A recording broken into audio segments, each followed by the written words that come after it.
All right, let's take a little time to find out what is trending left. We start in Miami, Florida, where a gender surgeon named Dr. Gallagher is using TikTok to lure young people in with playful promotions on how amazing it will be to remove their breasts and change sexes. Do you hate talking on the phone as much as I do?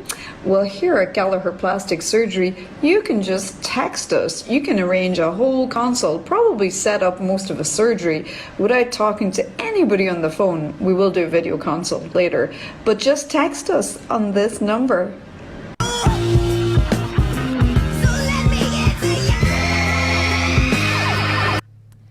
Okay, so as you can see, you don't have to communicate with actual humans or know that you're talking to supposedly doctors.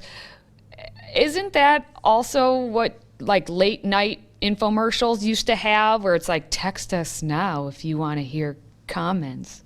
That's exactly what that is. But now you're supposed to do it because it's for gender surgery. So you don't have to talk to your parents about it anymore. You can just text with doctors.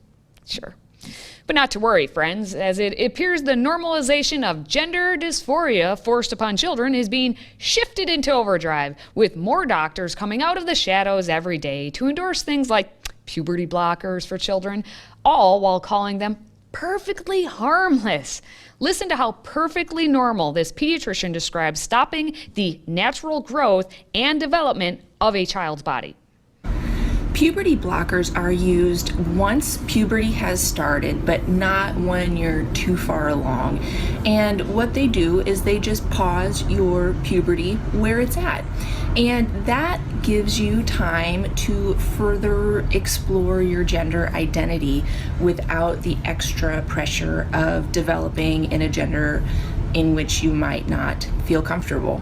And then if you continue those puberty blockers long enough, then you can start replacement therapy with the gender identity hormone of your choice when you reach usually around 15 or so, or once you've been on that puberty blocker for at least a couple of years. Oh, so just a couple of years that you're on that puberty blocker, that it'll be all fine. You see how it's just very calming the way she tells you. It's almost as if she's reading a children's story to a 7-year-old. That's how she explains, just blocking your puberty. It's normal. It's perfectly harmless. Well, it turns out the U.S. is not the only country that is sexualizing children, as a drag queen in Ottawa, Canada, was recently filmed encouraging children into sexually dancing for spectators at a recent Pride event.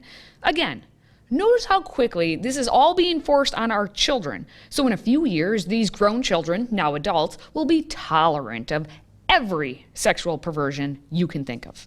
5, 6, 7, stop, stop, stop, stop, okay,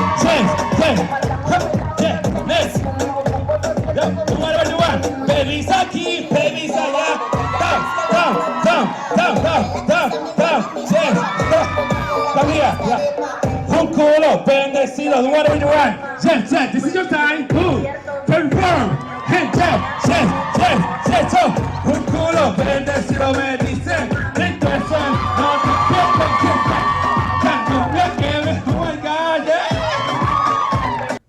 and the crowd goes wild while we all go insane.